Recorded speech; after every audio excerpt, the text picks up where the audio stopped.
nag-inauguration na, and then after a year, nawala na yung phrase na yun. Saan na napunta yung phrase na dictator son? Kaya makikita niya yung media, yung traditional media, dapat gumalaw-galaw din sila at kumising-gising, hindi ba? Kailangan, I've been monitoring yung mga narratives na actually ng Bangko Sentral, bantayan at mag-intervene sila sa foreign exchange market kung kinakailangan para ma-stabilize yung ating palitan. Doc, ang problema ngayon, ito yung realidad. Kumbaga, ang pera ni Juan de la Cruz ngayon ay bumaba na ang halaga. Pera lang doon sa mga korap at mga mayayaman at nagpakakasasa sa pera ng taong bayan. Hindi naman nila ramdam yan eh. Hindi naman nila sila nasasaktan kahit mataas yung presyo na mabili. Kasi una sa lahat, hindi naman nila pera. Yan yung ganun eh. Diba? Pag hindi mo pera, okay lang. Diba parang kagaya lang yan sa issue ng manglibre ka. Pag may nang libre sa'yo, parang kahit gaano kamahal ang ginastos ng kaibigan mo, okay lang kasi di mo naman pera.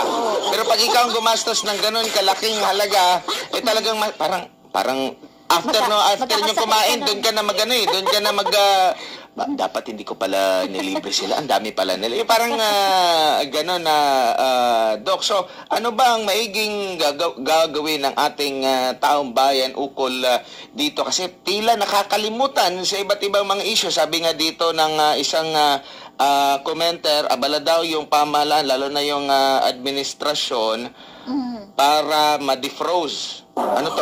Parang yung sa refrigerator, ma-defroze yung assets daw. Abala daw doon. Kaysa maging frozen yung presyo ng mga bilihin na hindi na tataas pang lalo, Doc. Kaya nga, alam mo, kinakailangan natin at Mark dyan is magbantay tayo at mag-question. Diba? So, yun ang kinakailangan dyan. Ang kinakailangan natin ang ating mga citizen ay hindi lang sila basta vigilant, but these are citizens who are willing to stand and speak up, and ask relevant questions sa kanilang mga leader, At kinakailangan din natin at Maris, hindi tayo dapat matakot, di ba, na magtanong and to put our leaders into the task, in terms of accountability. Kinakailangan, importante yan sa isang matinong pamamahala in terms of matinong governance. Yun ang kinakailangan natin dyan.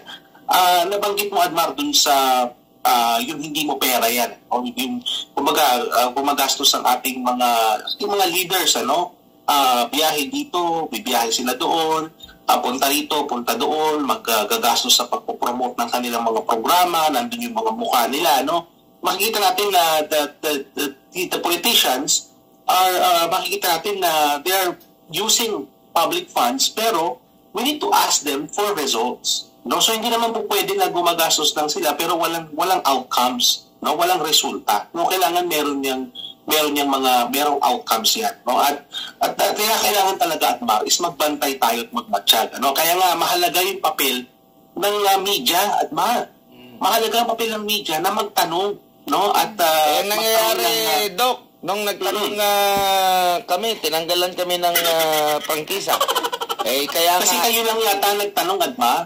Oo. Yung mga ibang media, alam na nila kasi sila nagtatanong. Alam na nila na pag nagtanong sila, lugi talaga sila. Wala nang... Ganito kasi yan alam mo, Admar, although ako'y nasa ibang bansa, but I'm a very, very avid follower of Philippine news.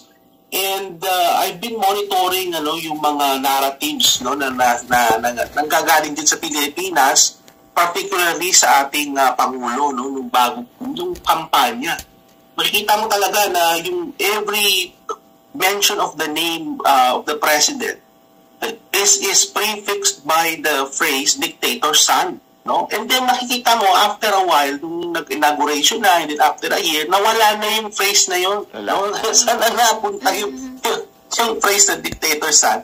Kaya makikita niya yung media, yung traditional media, dapat gumalaw-galaw din sila at kumising-gising, hindi ba? Kailangan magtanong, nasan na yung traditional na role ninyo to be the one asking the questions, the right questions, and having these politicians accountable for what they do, hindi ba? Alam mo yung nangyayari sa mainstream media sa atin, particularly yung kanilang perceived silence sa nangyayari sa ating bansa. Is a big disappointment sa totoo lang, Kasi ang taas na expectation ko sa kanila, may mga sumusulat pa nga dyan, how to stand up to a dictator, may mga death by 1,000 cuts. Nasaan na yan mga yan? Where are they? Are they asking na nahimik? Hindi ba? So, yan ang papel talaga ng media. Nangyayari ngayon is SMNI na lang, ang talagang nakikita ko na talagang tunitindig at nagtatanong, asking the right questions and putting our leaders into task, demanding for accountability and good governance. Makikita mo dyan na, Doc, na noong panahon, lalo na nitong kahit na nung Pinoy administration, kita mo yung pagtulig siya, pagtatanong, critical sila, no? And naging critical din naman sila bago pa nanalo itong administrasyon ngayon. Kaya akala mo na parang consistent lang. Tapos biglang tahimik, asan na sila? So nakita mo yung chilling effect na naidala nitong planong pagtanggal nga sa prangkisa ng SMNI. Kumbaga, ang tanong nga ni Senadora Amy Marcos, bakit kayo takot sa SMNI? Ano lang naman ba ang SMNI, di ba? Compare mo sa iyong kapangyarihan bilang nandyan sa gobyerno, aabot pa sa punto na yung buong pwersa, buong estado ang magiging kalaban mo. Hindi ba pwedeng idaan yan sa diskusyon na lang? Di ba? Kung mali ang mga pagtatanong, ilabas kung ano ang katotohanan. Pero wala na tayo nangyayari. Meron din mga storya na nakita ko na that are being suppressed. Di ba? So, for example, may mga vlogger, may isang vlogger na nag-release nga ng mga issue patungkol sa ating Pangulo. Pero makikita mo na there's little to none coverage sa ating mainstream media. At bilang yun, marami pang mga ibang mga storya na kung saan na sa SMNI mo lang marinig or sa mga vloggers, for example, major stories ito, pero they're being suppressed for some reason. Hindi ko alam kung saan nanggagaling yung pressure to suppress these stories. Pero makikita mo na pag kinumpare mo yung editorialization sa mga iba't ibang mga news outlets, makikita mo na may mga absence talaga ng certain stories and narratives. Ay makikita mo pa sa mga storya is mostly benign yung mga stories. Either good news stories or usually mga benign yung mga story. Sabihin ng benign, parang neutral lang, parang walang parang wala lang, para lang may ma-istorya sila. Usually, nagre-revolve din sa mga showbiz, di ba? Puro ng mga balita is distractions, Parang distract ka sa from what is really happening, So, kailangan talaga natin ng matinong media sa ating bansa, Yung media na kung saan na hindi nababayaran, yung mga media na that they uphold, yung integrity ng kanilang profession, at yung media na hindi natatakot, Yun yung kinakailangan nating media. In fact, noong panahon ng tatay ni PBBM, ganung mga klaseng media ang kailangan natin nung araw. Hindi mga government media nung araw, yung mga mosquito press na tinatawag natin, kagaya ng araw. Yung talagang mga media na nagque-question. Pero ngayon, ang nangyayari is yung mga ganyan media na wala na sila Parang nandyan sila, pero but they are not asking the right questions. Nasa na yung mga investigative journalist natin at na mga nananalo ng kung ano-anong mga award, kung saan-saan. Tsaka ito rin, Doc. Kasi halimbawa, itong si Maharlika, pag nag-live ito, aabot sa 10,000. So, maraming nakukuhang interest, mas marami pa nga yata kaysa sa mga live mismo sa mga mainstream media. Hindi ba sila maiintriga? Saan, paano, nakuha agad ito? Kaya nga nakakapag-taka itong mga ganito. And yun nga, natatabunan yung mga issue, nalilihis Kaya nga ang SMNI patuloy na nagpapaalala, ito yung kasulukuyang kinakaharap ng ating bansa ngayon. Huwag po tayong magpalihis sa anumang issue kasi lalo na sa issue ng politika, ginagamit lang yan para pagtakpan ang kanilang pagkukulang sa serbisyo sa taong bayan, Doc. Hindi lang yan, Admar, pati sa ekonomiya rin. Makikita natin na napakaraming mga mahahalagang economic issues na dapat natin talakayin, magmula sa budget, magmula dun sa mga pangako na mga nakaraang SONA, nasaan na itong mga ito, yung Maharlika Investment Fund, for example, hindi ba? So, maraming, by the way, no, speaking of Maharlika Fund, na pumasok na sa isip ko, Admar, naalala ko nga noon, while I was advocating for the Maharlika Fund, hindi ko gusto yung pangalang Maharlika. In fact, sinabi ko yan noon pa na baguhin nila yung pangalang Maharlika. Kasi nga, kagaya niya na-associate doon sa vlogger, Pag sinabi yung Maharlika Fund, pag ginogel mo yan, or inisip mo na-associate doon sa vlogger.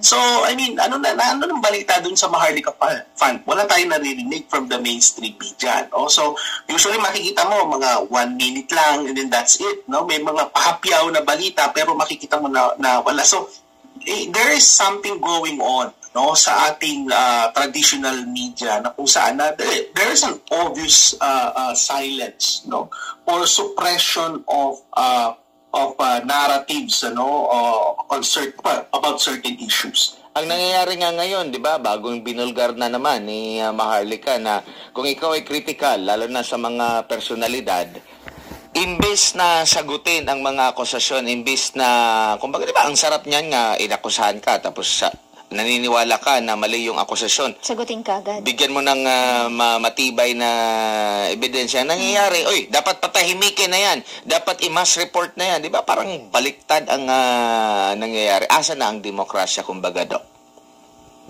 Kasi alam nyo, sa totoo lang, ang ating mga leaders, yan ihinihalal yan ng ating mga kababayan, ng ating mga mamamayan. Tayo pong bumoto dyan. So, ibig sabihin, is kung sa mga leader naman natin, kung may mga tanong, so kung meron silang tanong patungkol sa ating mamamahala, dapat natin sagutin. Kumbaga, wag niyo yung saktan yung messenger, di ba? Ang inyong diyan, pagtuunan ng atensyon, hindi yung messenger, kundi yung mensahe mismo. Kasi ang nangyayari, inaatake yung messenger. Do not attack the messenger. But what they need to do is to actually address the questions directly. Di ba? So, hindi na magpapadaan sa mga vlogger o mga trolls. O kaya, mangyayari is paladaanin sa ibang pamamaraan para masuppress yung nagtatanong. Kasi ang nangyayari niyan is, tama ka, Admar, it creates a chilling effect din. At takot na yung iba magtanong tuloy. Di ba? Kasi ang mangyayari, they will share the same fate as those who ask questions. So, ganyan na ba katuwag yung ating mainstream media? Ganyan na sila kaduwag ngayon? Nung unang panahon, di ba, yan yung mga pupunta pa sa mga rally, na may mga camera sila dyan, o kaya talagang hahabulin yung politiko, tatanungin. Yung mga tanong nila, yung mga controversial na mga tanong, Nasaan na sila ngayon? What has become of them? Yan ang nangyayari na yan. It's an embarrassment sa ating mainstream media at makakahiya yung ginagawa nila ng silence na yan. They should be asking the right questions.